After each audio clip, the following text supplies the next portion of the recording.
Hey, a mic check for you. 1, 2, 3, 4, 5. We're getting ready for the 9 a.m. The All big right. digital show. Hey, Sydney's mic testing 1 2 3 1 2 3. Sydney's mic testing 1 2.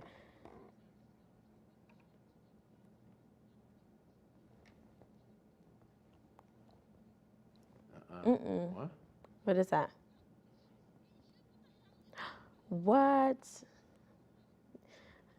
That would not fly with. They're definitely with reaching Titan. with that one.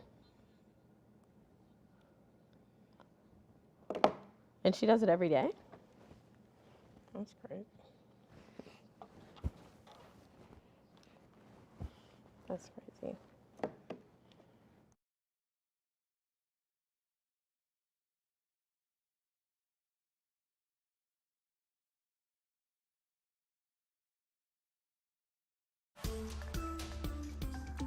Hey, good morning. Welcome to 5 on your feed. We're back again today. Yeah. I'm Sydney Stallworth. And I'm Ryan Dean. Thank you for slowing your scroll to join us today. And happy Veterans Day to all those who have served. We honor you today for sure. Absolutely. Now, we're going to start with a special salute to a fallen service member. St. Charles County's annual Veterans Day program will include a special tribute to fallen Wentzville Marine Lance Corporal Jared Schmitz. He was one of 13 service members killed in Afghanistan in August. The ceremony starts at 1 p.m. today. What time to start? 1 p.m. Yeah, the ceremony is going to start at 1 p.m. by the Veterans Memorial on the grounds of the St. Charles County Executive Office Building. That's also known as the historic courthouse there. Missouri Governor Mike Parson is set to give the keynote address, and local veterans organizations will present a gift to the Schmitz family. The St. Charles Municipal Band will perform, and local veterans groups will present colors and conduct the wreath-laying ceremonies. Now, the program is open to the public, so if you want to attend, just head on over to St. Charles. The seating there is limited, though. Officials are asking that you bring along a lawn chair just in case. And if the weather doesn't cooperate, there is an inclement weather plan. The event will move across the street to St. Charles County Administration Building. That building is on 2nd Street, so the Veterans Day program will go on, rain or shine. All right. Well, sometimes remembering the hard days isn't always easy for a veteran, but this next story proves that it's always easier with an old friend. The #1 story on our site right now highlights a very special moment for an Illinois Vietnam War vet. He's reunited with a man he saved on the battlefield so many years ago, 50 years ago to be exact. Dale Edge was drafted to fight for his country in 1968. There are many memories from the Vietnam War that he hopes to forget, except for one in particular. The moment his fellow soldier, Fred Jorleen, lost his leg during a firefight. Dale was there to put a tourniquet on his leg and help keep him calm as they waited for medics. Well, more than a half-century later, Dale still wondered how Fred had recovered. And after searching the internet, Dale was able to make a call that answered all his questions. It led to Fred driving more than 560 miles from Minnesota to Illinois for a reunion that was more than 50 years in the making. They spent the entire weekend together sharing memories on Dale's farm in Ashland, Illinois. And by the way, Dale is a farmer now, and Fred works for a company that sells prosthetic devices. That's amazing. That is amazing. And if you want to see the entire story, Mike Bush did an amazing job in his Making a Difference segment. Yeah. We actually pinned the link in the chat section. Go ahead and check that out. It's about a 5-minute story. It is wonderful. And just the power of the internet, how it could be used for such good things. They were able to find each other and reconnect. We wish both of those men the best. I love it. He waited till he got his first smartphone. That's how he was able to do it. Okay. So, isn't that awesome? That's a great way to use it, Ryan, I would say. Yeah, for sure. Yeah. Okay, many businesses and attractions are offering service members some special deals today. Yeah, places like Applebee's, Lion's Choice, Marcus Theater, and the St. Louis Wheel are moving toward participating with this. Yeah, very nice. And at Dunkin' Donuts, veterans will get a donut of their choice while supplies last. At Krispy Kreme, veterans get a free coffee and a donut of their choice. And at IHOP, military men and women can enjoy free red, white, and blueberry pancakes now through 7 tonight. And the Kolache Factory, veterans can show their military ID for a free kolache and a cup of coffee until 2 o'clock this afternoon. Call the nearest location, by the way, of these businesses to be sure they are participating. Now, there are other places places around the area offering freebies. For a list, just text the word veterans to 314-425-5355 and we'll send you that list right to your phone.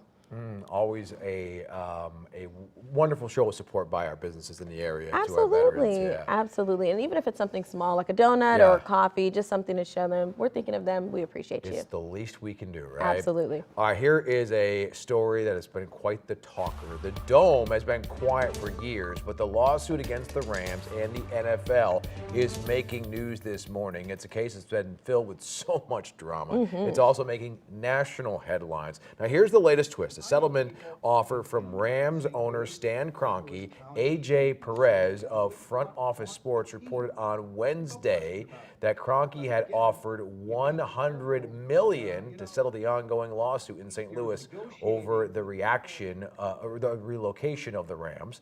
The offer was part of the presentation at the NFL owners meeting in October, but there was no time frame on when the offer was actually pitched to the St. Louis legal team. The reported offer was not accepted. The ongoing lawsuit that's nearing trial claims the NFL broke its own relocation rules by allowing the Rams to leave St. Louis after the 2015 season and misled the public about its intentions. Legal analysts and experts have weighed in on this case. Some believe the NFL will not let this case go to trial, and some have actually speculated an expansion team could be offered to the city, and that would be the best way out for the owners. Have you heard that one? That's a rumor, definitely circulating. Yeah. But one local attorney who you actually saw there earlier is not sure, fans should actually be cheering for this expansion team.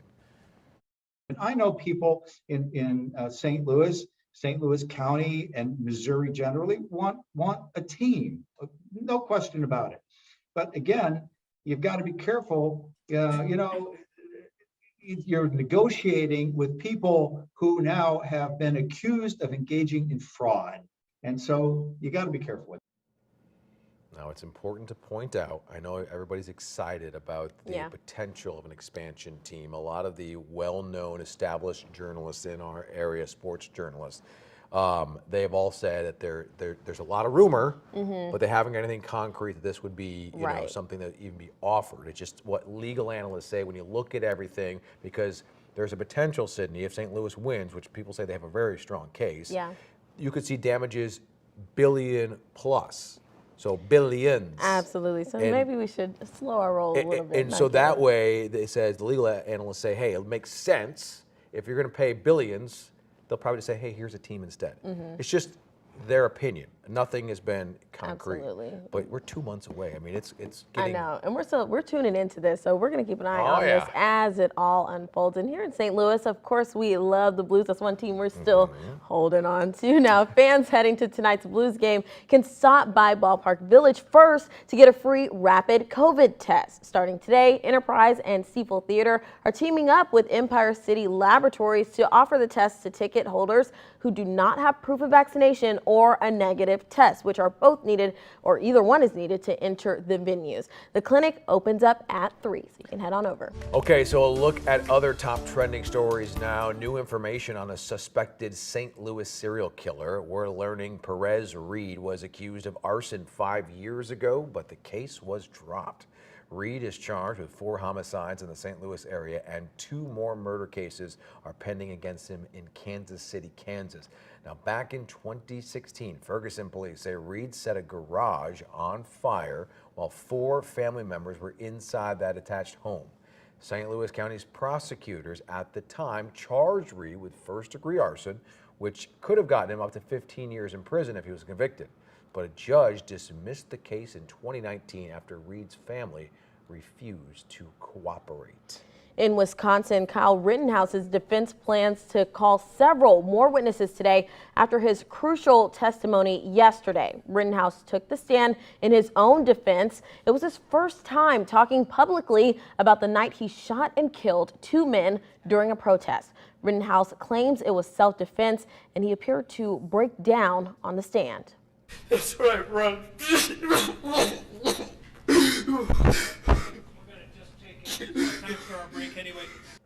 Now, the judge then called for a break. The defense will continue presenting their case this morning. The judge told jurors he expects to wrap things up early next week.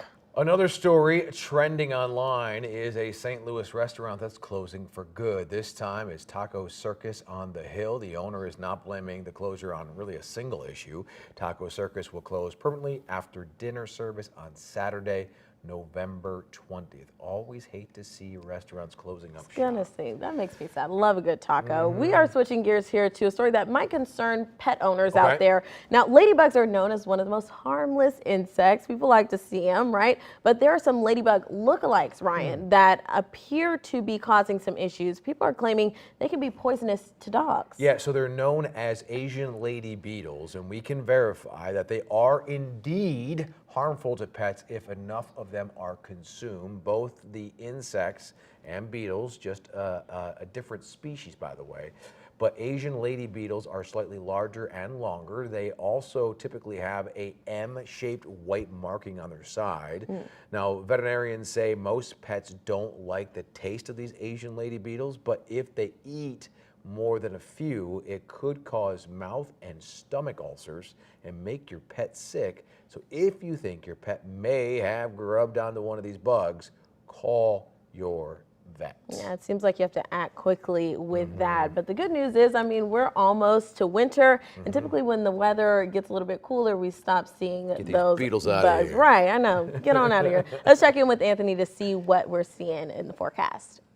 Hey there, thanks for joining us. Local weather time. Meteorologist Anthony Slaughter here with you. Numbers today don't get out of the 50s. We're on the back end of a cold front, so as the showery activity wraps up, we'll see some sunshine. It's just a colder wind settling in, so upper 50s will do it here in St. Louis for highs today. Now, tomorrow's even colder, in fact, colder to start, upper 30s, upper 40s to finish, and low 30s to kick off the weekend, with temperatures only climbing into the low to mid 40s Saturday and Sunday. At that cool weekend. I saw you this morning. You were holding on to that umbrella. Oh and that my wind gosh, was a-blowing. wind, rain. It I know. was crazy out there this morning, but I'm glad things calmed down. I found an overhang, so I was safe. We're talking about our morning reporting on the Today in St. Louis, Yeah. but you were holding I was firm. in the elements. You were I was holding firm. in the elements. All right, let's switch gears to something we all care about. Right. Food, don't we all? If you've been to the grocery store lately, then you probably noticed that some of your favorite food items have been a little bit more expensive. I know, bad news. You can expect to keep paying even more for groceries in 2022. It's always more, you know, it's never less. Never less. New data shows that prices shoppers pay for groceries climbed 1% in October from September. That's 5.4% higher than the same time last year. Steaks have taken the biggest hit, costing 24.9% more in October than it did a year ago. Eggs, chicken, cereal, and baby food were also among the highest price jumps. Yeah, I've definitely heard about those steaks. Now, grocery prices were stagnant from 2015 through 2019, but increased during the pandemic. Experts say that's because food manufacturers and grocers have faced higher costs for commodities, labor, transportation, and more during the pandemic. And I know we've all heard about these shortages. Now, these costs are only rising, and they're being passed off to us customers. Yeah, market researchers project that inflation on food, beverages, and household basics will climb to 8% during the first half of 2022. Then they'll settle at 4% towards the end of the year. We keep having a story, I mean, day after day about, guess what, this is going up, guess what, this is going up. Some of it's linked, obviously, to supply chain issues. Right.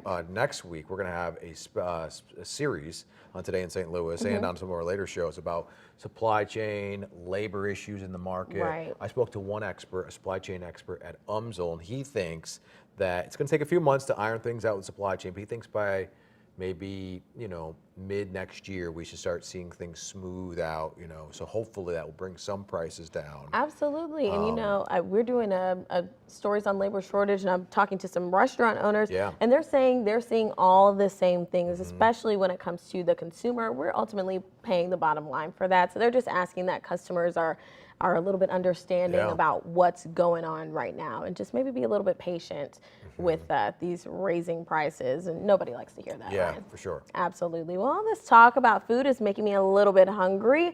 I might even go grab one of the best burgers in the world, and I don't have to go far for that. You know, you can get your hands on that right here in the Lou. High Point Drive-In won the title of Best Burger Champion at the World Food Championships this Tuesday. The vegan take on their classic Cowboy Burger won over the judges. Along with bragging rights, the prize also included a $7,500 check. A vegan burger one, too. That's what's really impressive. Yeah. All right, another St. Louis chef also got a top prize at the World Food Championships. The head chef at Old Hickory Golf Club in St. Peters won the World Bacon Championship title. Now, I can get behind that for sure. Me too. The World Bacon. Wrapped in chocolate lime pork belly over a bacon chocolate chip pancake. Wow. We need photos of this. I know, and we need samples. Yes. Just for research purposes, of course. All right, well, some St. Louis cookies for a cause are now sold out, guys. Yeah, so Charlie Rocket posted on Instagram saying Lila McCarty sold 120,000 cookies in less than 24 hours. Oh my gosh. There were a lot of tears as they celebrated the $450,000 in sales. Lila's Dream Bakery website launched Tuesday with the help of Charlie's Dream Machine Foundation and Made by Leah Bakery in Florissant. The website was supposed to be up for 2 weeks.